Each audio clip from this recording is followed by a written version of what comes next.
There is grandeur in this view of life. Welcome to Evolution Talk with Rick Coast, an introduction to the oldest story ever told.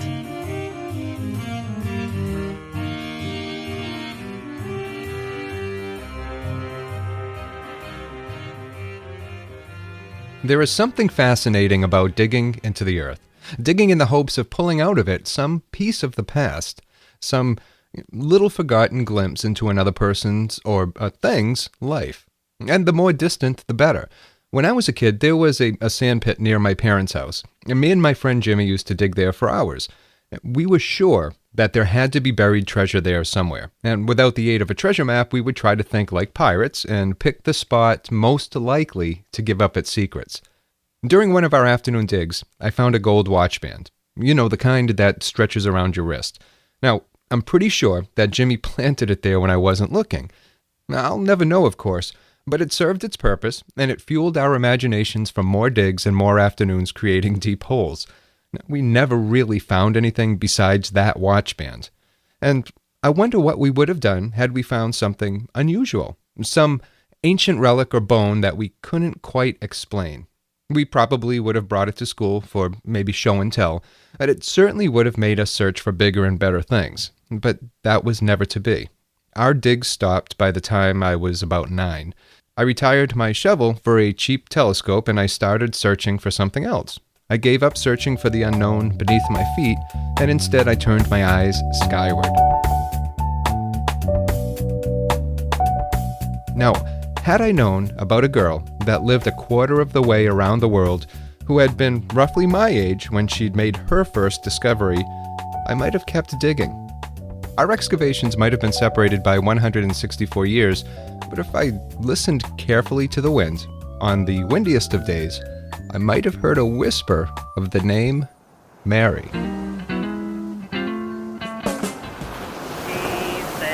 Seashells on the seashore. The shells she sells are seashells, I'm sure. In 1811 or 1812, depending on the account you happen to read, a young girl by the name of Mary Anning, she was 12 at the time, along with her little brother, happened upon an incredible find while digging around the cliffs of Lyme Regis in England. Lyme Regis is a small coastal town on the English Channel. It's still small today, not more than 4,000 people live there, but it boasts an incredible set of cliffs made of limestone and shale layers. And it's what's in these layers that is even more incredible. What Mary and her brother Joseph found topped the charts at the time.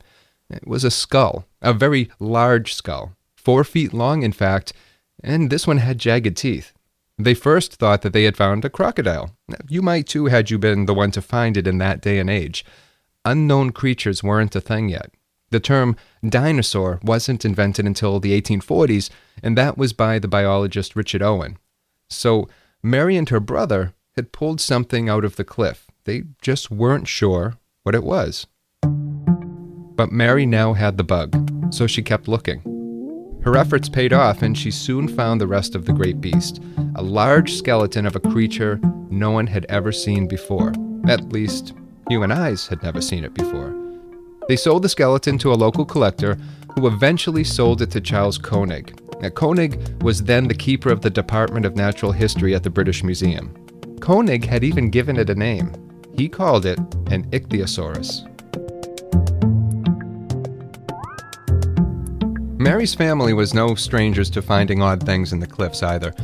For years, they had been pulling fossilized shells and tiny creatures from the shale and selling them to tourists. Mary's father, he was a cabinet maker, and the family supplemented his income by setting up a small table near the town's coach stop. The cliffs provided more than enough items for the curious and also for the collectors. It wasn't until Mary's discovery that anyone knew exactly what it was that the cliff contained. Unfortunately, as fate would have it, Mary's father didn't live to see all of it. He died before Mary's big discovery. He would have no doubt been proud of her, for he had been the one to show her how to find and clean the fossils that they found in and around the cliffs. Now, in 1821, after years of chipping away at it, Mary extracted an even more amazing creature, a partial skeleton of what came to be known as a plesiosaur. By 1823, she had pulled out another one, and this time an entire skeleton with a neck so long that it contained 35 vertebrae. Now, she wasn't close to being done either. Another thing that Mary was exceptionally good at was sketching and describing the things that she found, some of which survive to this day. Lady Harriet Sylvester, in the pages of a diary she kept, said of Mary that "The extraordinary thing in this young woman is that she has made herself so thoroughly acquainted with the science that the moment she finds any bones, she knows to what tribe they belong. She fixes the bones on a frame with cement and then makes drawings and has them engraved." around the time of these finds, the family received a very welcome financial boost. A frequent customer of theirs, Lieutenant Colonel Thomas James Birch, held an auction of some of his purchases solely for the family's benefit. The auction raised £400, and by 1826, Mary was able to pool all of her resources together to buy a home, and that home also served the double purpose as a shop. Mary was 27 at this time. Now, she gave her shop a name, and she called it Anning's Fossil Depot. If you're wondering why it was that Mary was so successful when it came to finding fossils, there are two reasons. One is the cliffs themselves. Being that they were formed from layers of shale and limestone, they were especially conducive to fossil preservation. And because of this, because of the fact that they were made of shale and limestone, they were also treacherous. They were prone to landslides, especially when the cold weather rolled in and formed ice that served as natural wedges within the face of the cliffs. To illustrate this, in 1833, a landslide almost ended Mary's career. It unfortunately ended the bone-finding career of her dog, Trey.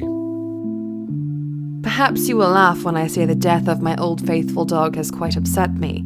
The cliff that fell upon him and killed him in a moment before my eyes and close to my feet. It was but a moment between me and the same fate.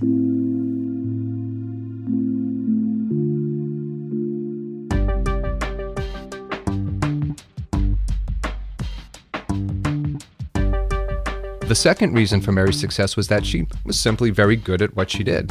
She had an eye for it. Whereas you or I might look at one particular area of cliff and see nothing but, say, rocks, Mary would be drawn to any number of creatures.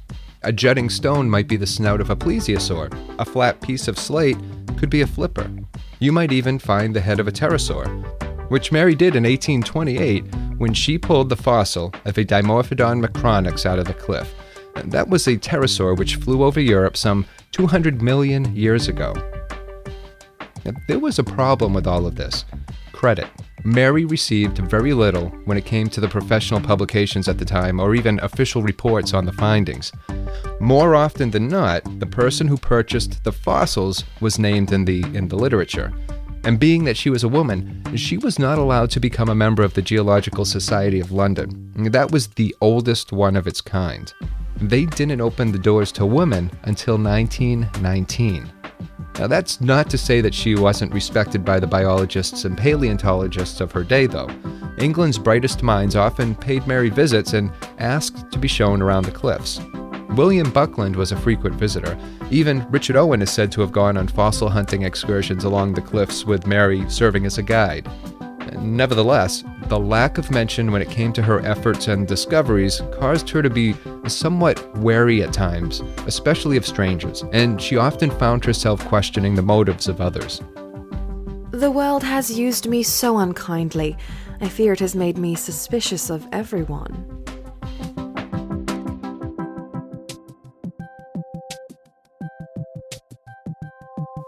And you can't blame her. Financially, she did okay when things were in full swing, but it was marked by periods where income had slowed to a drip. In 1835, Mary lost most of her savings to a bad investment. And some reports and some stories say that she was swindled, but either way, it left her with nothing but a few pounds to her name. Now, seeing her plight, William Buckland, one of the frequent visitors I mentioned just a few moments ago, he stepped in to urge the British government to pitch in. She was, after all, a valuable asset to the crown. Surprisingly, His efforts were successful, and she was awarded a small annual pension. It was enough to keep things relatively stable for the next few years of her life.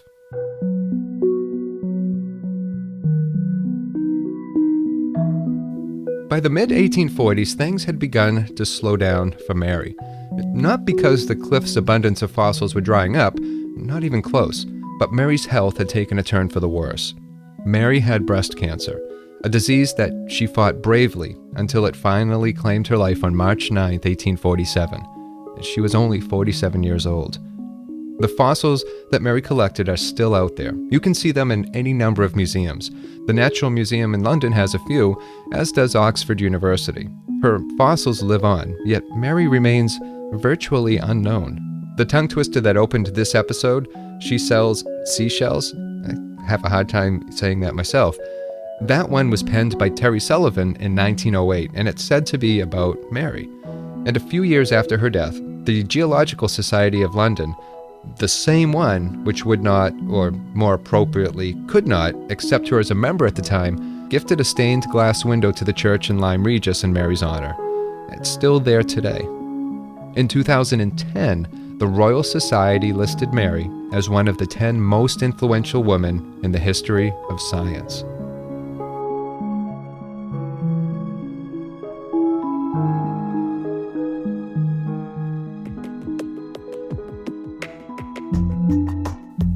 Mary Anning's discoveries may survive to this day, but there is something else of equal importance that survives, in no small part due to her efforts among the cliffs of Lyme Regis, and it's this: an understanding and appreciation of the abundance of species that made their home on this planet long before we showed up. Species which really boggle the mind in their strangeness and would really appear at home in a Jurassic Park movie. These were the creatures that Mary had an eye for, creatures that no one had ever seen but called out from their tombs in the cliff face to be released. Not to mention the millions of years it would require to encase organic matter in stone. One could say, and it would be true in the early days, that her family needed the money and that the shells and the specimens that they pulled from the cliffs were meant only to be sold as curiosities to tourists. Now that's a fact, but look at it from the point of view of a little girl. Those fossilized shells were of a different world. Each little fossil told a different story. For her, when her and her brother first pulled the skull of the ichthyosaur from the cliff, it was all about the story, the find, the strangeness of another world.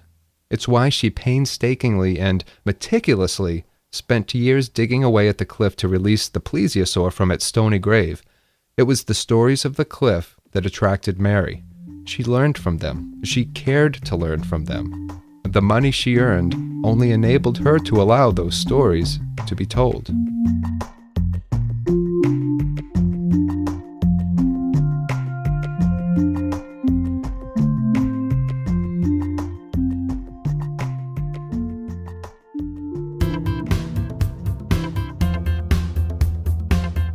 I hope you enjoyed today's show.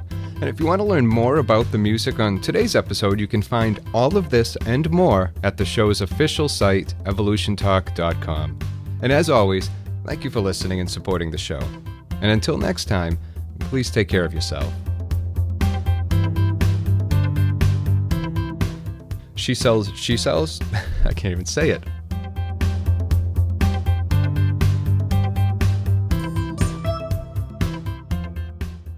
Evolution Talk is a Rick Coast production.